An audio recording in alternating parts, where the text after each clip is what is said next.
Filipino scientists' works and contributions to science and technology.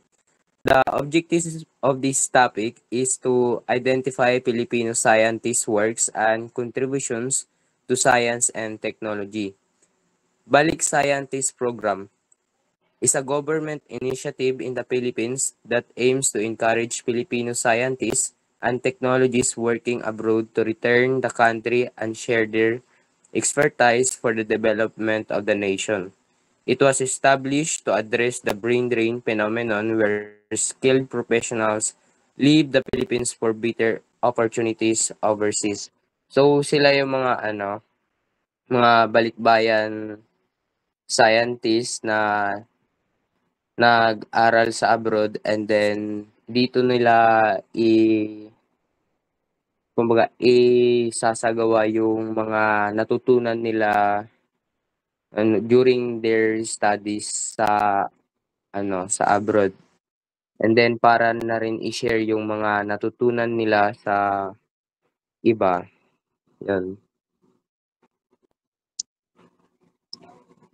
And prominent Filipino scientists and their contributions. Number 1, Dr. Arturo Alcaraz, March 21, 1916 to March 10, 2001. He was known as the father of geothermal energy production in the Philippines because of his contribution to the studies of Philippine volcanology. It was established uh, ano, established geothermal energy plants in Tiwi, Albay, Mount Makiling, Mount Banahaw, and Leyte. Yun. And then, Dr. Fidel Mundo, November 27, 1911 to August 6, 2011. She is inventor of the bamboo incubator and also the ivory oven relief system. And also, she is the first Asian woman to study at Harvard and founded a children's hospital during World War II and developed the brat diet for treating diarrhea. Number 3, Gregorio Zara, March 8, 1902 to October 15, 1978.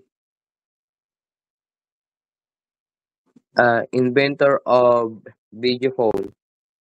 And he developed various machines including a solar-powered water heater and stove to an intoxicated aircraft engine, and received the National Scientist Award in the Philippines.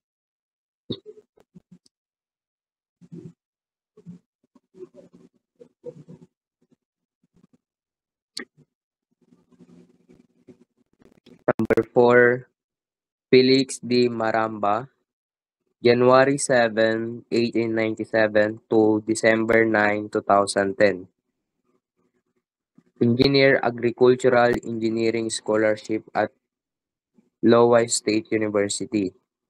Produce and use biogas for energy generation and produce and use biogas for energy generation. Oh, naulit ah. And develop a biogas system that operates independently from the grid. And also additional lang dun sa kay Felix de Maramba, nag-build siya ng energy generator fueled by a coconut oil and created one of the most rentable biogas system in the world, which is yun yung nabanggit natin kanina na siya yung nag-produce ng biogas for energy generation. And next, number 5, Dr. Luz Oliveros Bilardo, November 3, 1906 to December 12, 1999.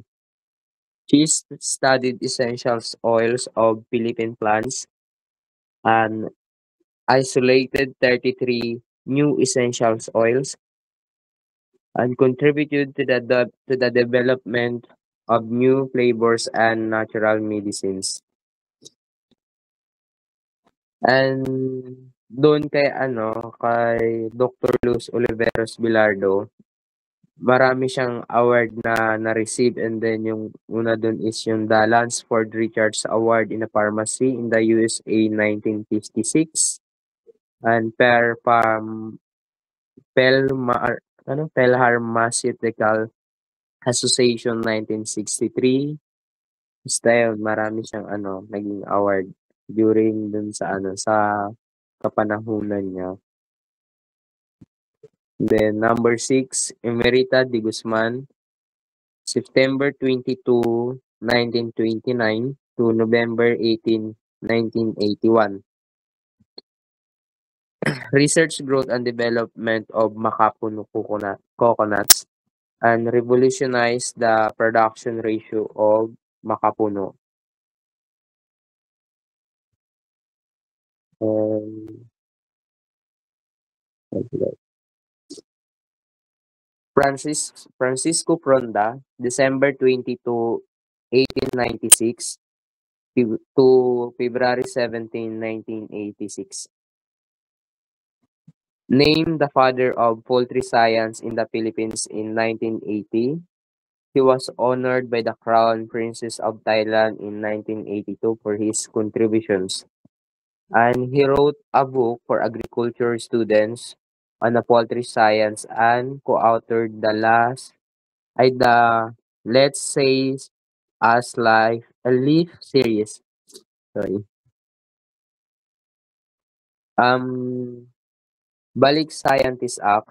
The Balik Scientist Act signed in June 2018 tama din aims to encourage Filipino scientists abroad to return and contribute to national development. The program seeks to boost the country's scientists and technological capabilities by utilizing the expertise of returning scientists. Despite the law, balik scientists face challenges like low salaries and bureaucratic hurdles.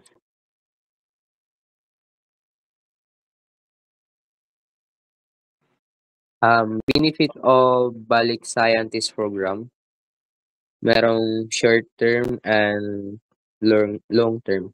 Short term program benefits include 3 million in accident, travel insurance, excess baggage reimbursement, round trip, airfare, daily allowance, and a 500,000 completion incentive.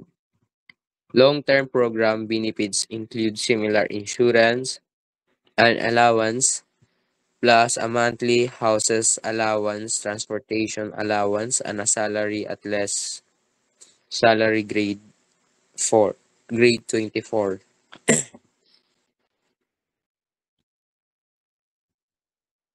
Sa benefit types, merong accident insurance, baggage reimbursement, airfare, monthly housing, monthly transportation, completion incentive. Which is yun yung kanina na lang siya dito, na organize lang ng maayos para mas maintindihan natin. Then, proceed na tayo sa susunod. Sa short term pala yung minimum duration of 15 days to a maximum duration of 6 months to be served with 1 year from the date of the award.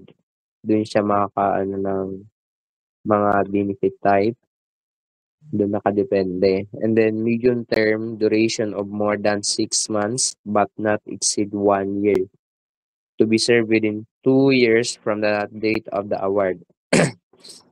Long term duration of more than 1 to 3 years, subject to renewal to be determined by DOST, to be served with 5 years from the date of the award. Challenges faced by balik scientists.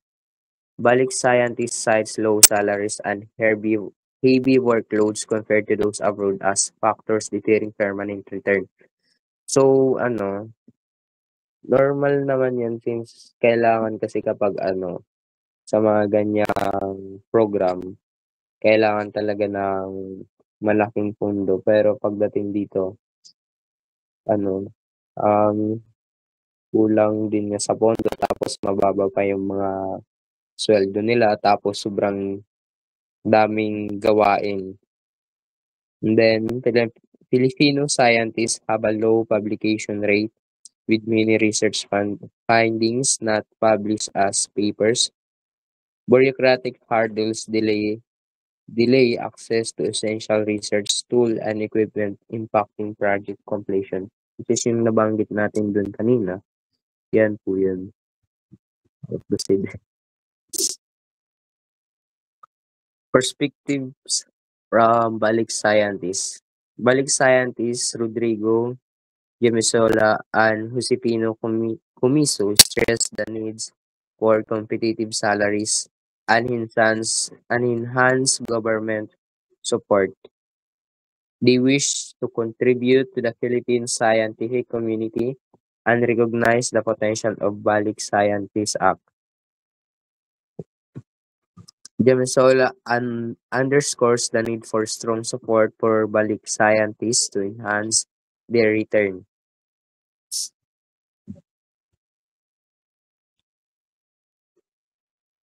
The Order of National Scientists. Definition and purpose. The Order of National Scientists is the highest honor awarded by the Presidents of the Philippines to individuals with exceptional contributions to science and technology. Established in 1976 through Presidential Decree 1003A, it aims to recognize and promote scientific excellence in the country. The National Academy of Science and Technology (NAST) serves as the advisory body for this honor. Selection process. National scientists are recommended annually by NST based on distinguished achievements in science and technology. The President confers the rank and title upon the recommendation made by NAST. In 2003, Executive Order 236 elevated the rank of national scientists into the formal order of national scientists. Impact of national scientists. National scientists play a crucial role in advancing the scientific community in the Philippines by providing leadership and mentorship. Their achievements inspire future generation of scientists and contribute to national development. The recognition helps to and the recognition boosts the status of science and technology in the country, fostering investment and interest in these fields. Very good. Okay na. So, nandiyan po sa ano, sa naka-ano na po yan, naka-rate, kung gaano kataas yung rate ng ano ng Balik Scientist. So, na-establish yung Balik Scientist noong 1975 and then as you can see, pataas ng pataas yung nagiging bilang ng mga Balik Scientists every year. And the distribution of Balik Scientists among gender, yeah, parang during 1975 mas mataas yung rate ng female and ngayong 2022 gano'n din. So mas masasabi natin na mas mataas yung, ah, mas mataas yung male na Balik Scientist kaysa sa mga female. And dito naman sa distribution of Balik Scientists among sectors, Merong agriculture, aquatic and natural resources, health, and industry, energy and emerging technology. Yan yung rating niya simula 1975 to 2022 based dun sa naano ko sa internet. So, additional information lang po yan. Ayun po. Thank you po.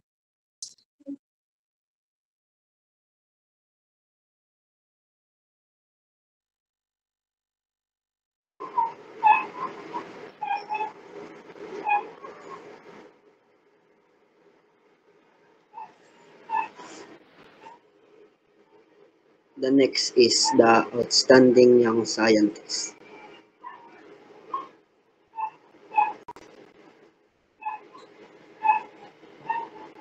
What is an outstanding young scientist?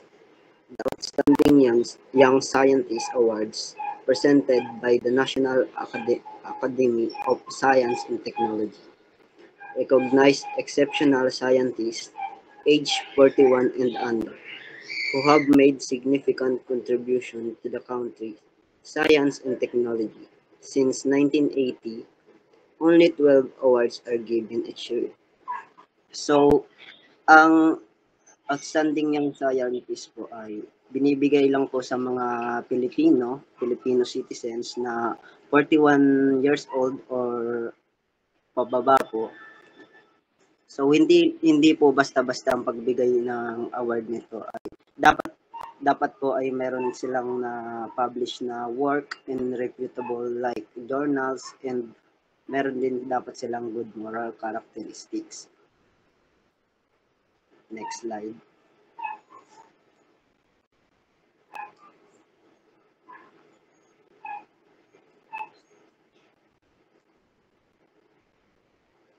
So sa pag-award po ng OIS or Outstanding Young Scientist ay meron po tayong 6 na division. So ang una po diyan is ang agricultural science. Ang pangalawa po ay ang biological science and chemical, mathematical and physical science. So ang pang-apat po diyan is engineering science and technology, health science, and the last one is the social science.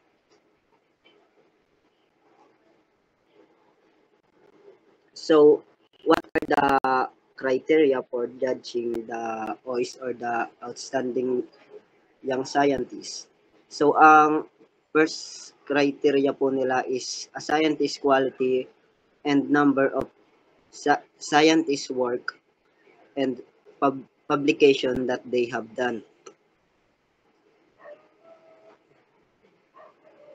So, sa unang criteria nila ay parang sinusukat lang nila yung na-publish na gawain and yung publication nila. So, number 2 po is scientist overall contribution to advancing science in the country. So, sinabi ko nga kanina is hindi lang po basta-basta ang pag-award sa mga taong ito. Dapat po ang research nila ay may malaki pong impact sa country. So, ang pangatlo po dyan, and a scientist contribution to well-being of the Philippine economy and culture. So, dito naman po ay kagaya din po sa pangalawang sinusuri din po ang parang ang contribution ng kanilang mga research kung ano ba ang magiging epekto nito or may tutulong nito sa ekonomiya at kultura ng Pilipinas. So, next slide. So, dito naman po ay what are the requirements for OIS Award or the Outstanding Young Scientist? The first one is accomplished nomination form. So, ang pangalawa po is ang educational credentials such as college level ka dapat, higher degree and graduate level, undergraduate, diplomas, and transcript of records. Next is the Philippine Statistics authority or yung PSA, and also the kung wala ka naman yan ay pwede naman po yung birth certificate. So, three essential research publication, yun nga sinabi ko kanina, dapat po ay may na-publish na po kayong mga research po.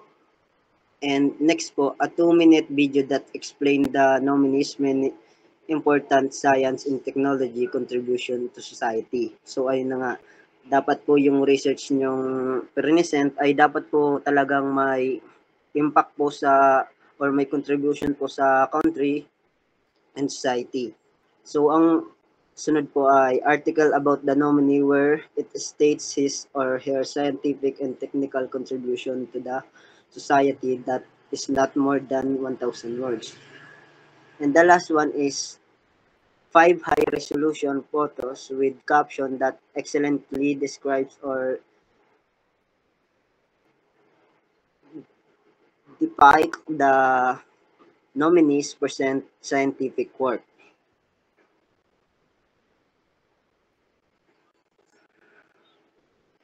So, dumako na po tayo sa mga 24 awardees, outstanding young scientists. So, bali 10 po sila. Bali po, dapat po is 12 kada year. So, ngayong 2024 is 10 lang po silang na-awardan. So, ang una po nga dyan ay si Dr. Mark Joseph M. Desamero. Siya po ay PhD in Veterinary Medicine specializing in laboratory, animal and biochemical science. His research includes animal modeling of human disease, cancer research, and gene manipulation. He studies cellular immunity against African swine fever and has shown that therapeutic potential of the Philippines stingless bee-derived honey and propolis through the UPLB program. So, ang research naman po niya is, alam naman po siguro natin yung sakit na dati, hindi ko po maalala yung specific year, yung sa ano po, yung sa baboy, yung sakit po, yung natawag na African swine fever. So, ganun po yung ano niya, yung about po sa research niya. Parang, inano po yung tawag dito. Parang, ina-analyze niya po kung saan ba nanggaling yung sakit na yun and ano ba ang possible na gamot doon. So, also, yung studies niya rin ay may patungkol din po about sa Philippine honeybee derived and propolis. Yan lang po. Next. So, ang pangalawa po nga dyan ay si Dr. Ramon Christian P.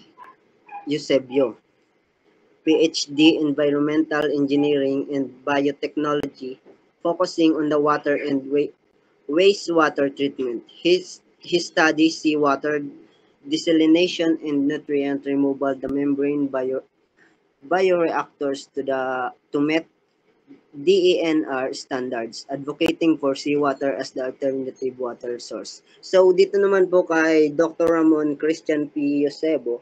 So, ang study naman po niya ay about po sa sa tubig dagat po. So, parang inaalam niya po kung possible po ba na yung tubig dagat is possible po bang malipat sa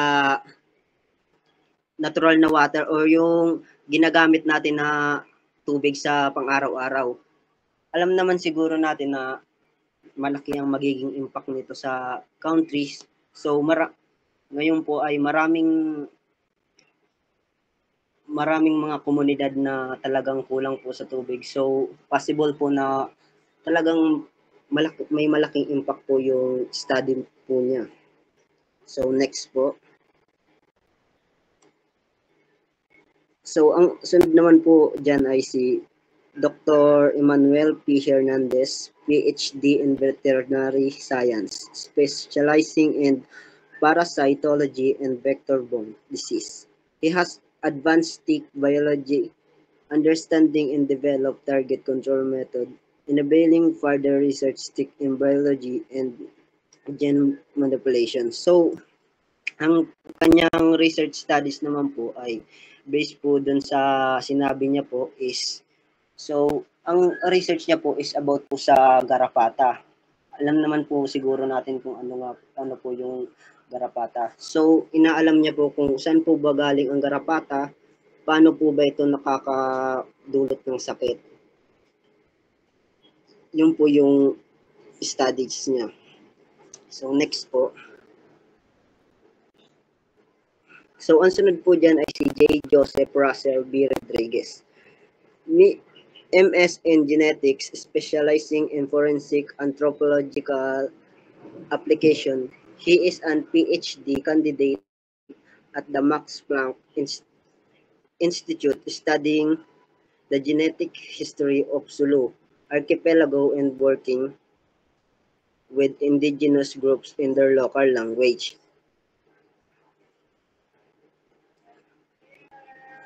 So, ang kanyang studies naman po about po sa pagbuo po ng mga sinauna or pinagmulan ng kasaysayan ng populasyon ng Zulu. So, ito ay nasasangkop ng paggamit po ng mga genetic data upang maunawaan ang paggalaw ng mga relasyon ng mga populasyon sa paglipas ng panahon. So, next po. So, ang next po is si Rowell M. Bennett. Bennett was recognized for his research at the Research Center, the Natural and Applied Science, and during his graduate studies, his work of homicides, taxonomy, and evolution addressed key knowledge gaps in the Philippines homicides building or the dogmas comprehensive studies. So, ang studies naman po niya ay about po sa homicides. Ano nga po ba yung homicides? Ang homicides po ay isang pangkat ng mga organisms katulad po ng fungi. Siguro alam naman po natin yun. And also yung homicides po is minsan po tinatawag din po siyang water molds. So ang kanyang studies po ay paggamit po ng homicides tulad ng production ng mga fatty acids at secondary metabolites.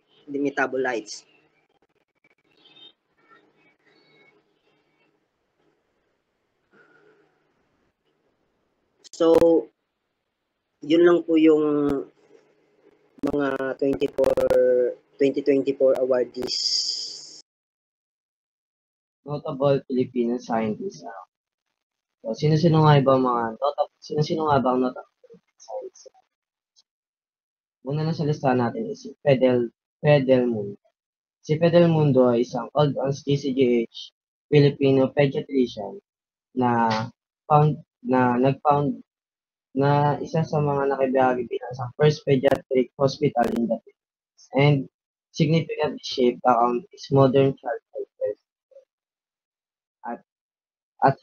at pioneering work in pediatrics span 8 decades. So yung pag-work niya daw po bilang isang pediatrics ay tumagal ng 8 decades. Julian Bunson. Si Julian Bunson naman sa Filipino biochemist and the national scientist of the Philippines. Si Julian Bunson daw ay isa sa na-credits dahil sa kanyang research in alternative fuel.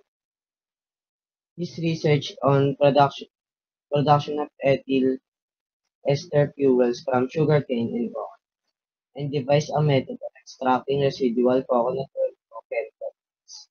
Next is Dioscoro L. Umali. Si Dioscoro L. Umali is a Filipino agriculturalist and national scientist of the Philippines. Si Dioscoro L. Umali ay mas kilala bilang father of Philippine plant breeding. Nakilala siya sa kanyang sa kanyang angking galing sa pag-breed ng mga plant. He also awarded several international honors and distinction for his outstanding achievements and improvements of rice, corn, and other equipment. Next is Ramon Barba. Si Ramon Barba is an inventor and horticulturist, and he also known as he also known in inventing a way to induce more flowers in mango trees using ethyl and potassium nitrate. Si Barba rin ay na-proclaimed as National Scientist of the Philippines noong June 24. Geminiano de Ocampo. Si Geminiano de Ocampo is a Filipino ophthalmologist na nakilala dahil sa kanya na nakilala bilang father of modern Philippine ophthalmology. Siya ang founder ng Philippine Eye Bank, and he graduated valedictorian of his class at the Bulacan High School 1926. Francisco Quezon. Si Francisco Quezon-Bing is a Filipino botanist and claimed to be the inventor of pink ink. So si Francisco Quezon-Bing pala ang inventor ng pink na used by the Parker Pen Company. Si Francisco Quezon-Bing ay nag-aral din sa Philippines at sa US, and gaining a BSc from the University of the Philippines School of Agriculture, Los Baños, 1980, and an MSc. Angel Alcala. Si Angel Alcala is a biologist who was named a National Scientist of the Philippines in 2004. Si Alcala ay mas nakilala dahil sa kanyang fieldwork na paggawa ng sanctuaries and to promote biodiversity, the aquatic ecosystem. Next is Gregorio Izara. Si Gregorio Izara is a engineer, physicist, a national scientist, and a inventor. So, si Gregorio Izara din ay mas nakilala bilang father of video conferencing for having invented the first two-way video phone. Si Gregorio Izara daw ay yung nag-invent ng first two-way video phone. Gregorio Velasquez. Si Gregorio Velasquez is a key figure in Philippine psychology and a national scientist known for his significant contribution to science. His research focuses on marine algae, where he developed methods to identify them based on their unique characteristics. So, si Gregorio Velasquez naman ay isa ring national scientist na nakilala dahil sa kanyang mga contribution sa science. Si Gregorio Velasquez ay mas nag-focus sa mga marine algae kung saan na-develop niya ang mga methods na nag-identify based on their unique characteristics. Josefino Comiso. Si Josefino Comiso is a scientist known for his research in remote sensing and climate change. He was contributed significantly to understand the impacts of climate change on polar regions through satellite data analysis of ice and ocean conditions. That's all. Thank you.